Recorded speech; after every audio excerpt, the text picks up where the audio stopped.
Martor.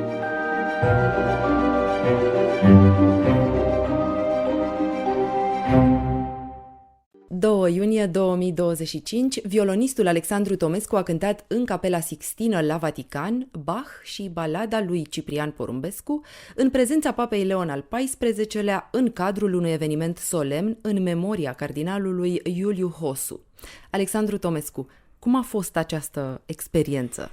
A fost într-adevăr un moment istoric pentru mine. Sincer să fiu, nici nu-mi imaginam că voi ajunge vreodată să cânt în așa un loc, în prezența sanctității sale.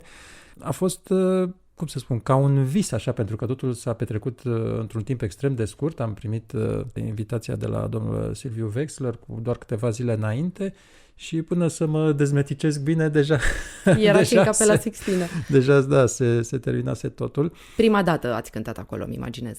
Da, și într-una din foarte rarele ocazii în care acest loc este deschis pentru un astfel de eveniment muzical. Am certitudinea că pentru prima dată s-a cântat balada lui Porumbescu acolo în Capela Sixtină și am vizitat și eu Capela Sixtină pentru că e deschisă publicului, bineînțeles, pe când eram copil. Cred că cu ocazia uneia dintre primele mele vizite în Italia, când mergeam la concursul Città di Stresa împreună cu mama mea, aveam 9 ani, 8 ani, 9 ani, ceva de genul acesta. Și sigur, ești copleșit când ești într-un astfel de loc, de toată încărcătura sa spirituală, de toate freștele acelea care îți vorbesc pur și simplu. Și să revin acolo chiar a fost o experiență cu totul aparte. Însuși Papa a glumit așa un pic când a intrat în capelă, a zis, n-am mai fost aici de la conclavul la care am fost ales papă. Recent, de altfel. E un papă de origine americană și mai relaxat, așa, mai comunicativ. Ați avut mai multă interacțiune cu el? Ați apucat să... Da. Păi, sigur, ne-a adresat câteva cuvinte atunci când a intrat acolo în Capela Sixtină, apoi m-a stat acolo, a ascultat, a dat mâna cu absolut toți participanții, cu fiecare, a avut pentru fiecare câte un cuvânt de spus și cu mine a conversat câteva secunde. Așa, am spus tot că glumeți? Nu, mi-a zis că i-a plăcut foarte mult cum a cântat și i-a zis că dacă i-a plăcut așa de mult, pot să revin oricând să cânt și recitaluri de amploare mai mare. Da, acolo într-adevăr chiar mă gândeam, din punct de vedere sonor, Capela Sixtină are niște calități cu totul speciale. Sună mai bine decât orice catedrală în care am cântat. Este și o liniște fantastică pentru că ești evident înconjurat de Cetatea Vaticanului, grădinile Vaticanului, o lume în sine, așa, o lume închisă. Deci dacă ar fi de făcut vreodată o înregistrare acolo, ar fi niște condiții ideale. E păcat că se cântă atât de rar. Așa, ca muzician, ca artist-interpret, mi-aș dori să revin într-un loc atât de frumos. Pe de altă parte, înțeleg că alta este destinația sa și apreciez, evident, cu atât mai mult deschiderea de care se dă dovadă atunci când un mini-recital poate avea loc acolo. Și, într-adevăr, locul este copleșitor și când ajungi ca vizitator, dar din postura de muzician... Ați fost de 2 ori mai copleșit, mă gândesc. Ce să zic, totul a decurs așa repede înainte, adică simte chiar că am fost foarte surprins că nici nu a fost vreun control de securitate. Da, exact. Dar probabil că ne-au controlat înainte, fără să ne dăm seama. Da, mi-a plăcut atmosfera locului, solemnitatea sa, liniștea. Liniștea e un ingredient din ce în ce mai rar în zilele noastre. Și mi-am dat seama că e un moment istoric. Țin minte cum căutam locul ideal așa pentru a cânta, că fiecare sală, fiecare spațiu are un punct din acesta ideal, din punct de vedere acustic. Dar ce să vezi, punctul ăsta ideal acustic era undeva pe o mini-scenă care era cumva mai sus decât scaunul, tronul pe care urma să stea papa și a venit imediat un cardinal, mi-a zis, nu puteți fi așezat mai sus decât papa, pac. Și a trebuit să găsim un alt loc. Deci s-au păstrat rigorile. Bineînțeles, da. Nu cu rigiditate, nu cu strictețe, dar se veghează în permanență asupra acestor lucruri. Ați avut vreme și de repetiții în Capela Sixtină? bineînțeles. Da, am sosit cam cu o oră înainte, era deja o mare forfotă acolo înainte, se pregăteau toți, toată lumea era foarte emoționată. M-am bucurat să revăd în sală foarte multe personalități din România, Simona Halep, guvernatorul Băncii Naționale, mă rog, o mulțime de persoane din România care își doreau să participe la acest eveniment, așa că, într-un fel, m-am simțit ca acasă. Ați avut un public cunoscut. În mare parte, în mare parte, da, sigur. Papa s-a remarcat ca un bun ascultător de muzică clasică? Cum l-ați văzut în public? Da, păi nu, că n-a fost în public, a fost așezat Făcea parte din public.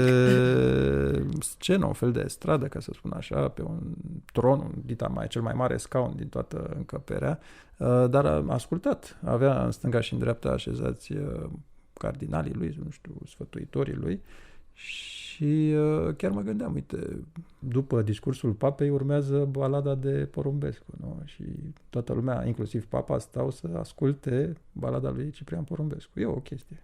Dumneavoastră ați ales balada lui Porumbescu și Bach. Da, am avut două intervenții muzicale și mi-am dorit să cânt Bach, pentru că este compozitorul meu, dincolo de preferat, compozitorul meu cel mai iubit, și cred că era foarte potrivit și în acest context al Capelei Sixtine. Apoi, evident, am dorit să aduc muzică românească acolo, pentru că ne reprezintă și chiar i-a mișcat foarte mult pe toți cei care au ascultat-o.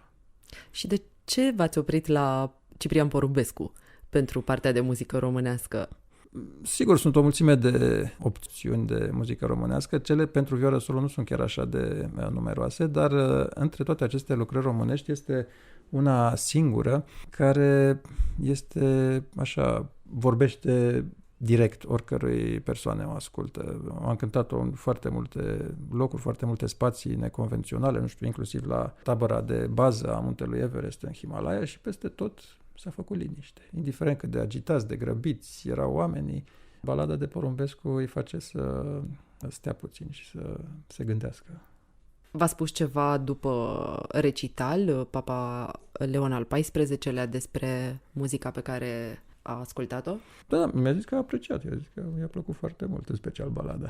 Și el un iubitor de Bach? Posibil, da, posibil. N-am avut răgazul să intrăm chiar în astfel de detalii, dar sunt convins că ascultă tot felul de muzici. Așadar, o experiență unică, un moment istoric la care ați participat. Treceți Capela Sixtină în lista locurilor neconvenționale în care ați dus vioara Stradivarius? Nu neapărat neconvențional, pentru că a fost un loc care a asigurat un mare confort și de sonoritate și de liniște și absolut foarte liniștit.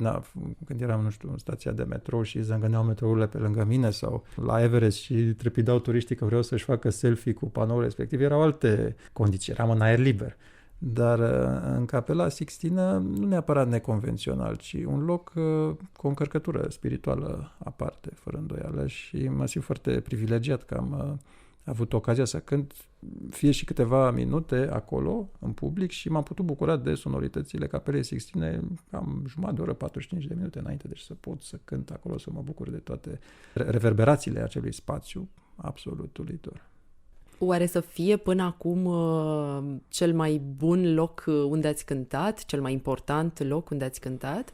E greu de făcut așa o ierarhie. Fiecare concert își are încărcătura și importanța sa și principiul meu este că cel mai important concert este cel care urmează de fiecare dată. Acolo focalizez absolut toată atenția și toate energiile, indiferent unde are el loc. Pentru că de fiecare dată când apar în public, îmi pun în joc toată reputația, tot ce am construit până acum, pentru că așa funcționează lucrurile în domeniul acesta. Trebuie să fii mereu în priză și trebuie să fii mereu la cel mai bun nivel posibil.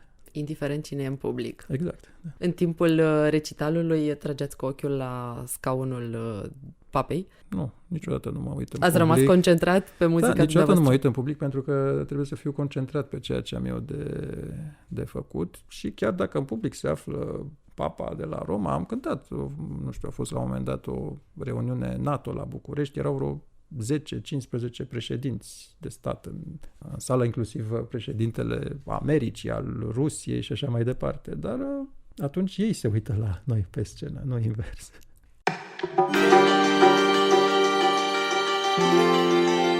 Martor la Radio România Cultural.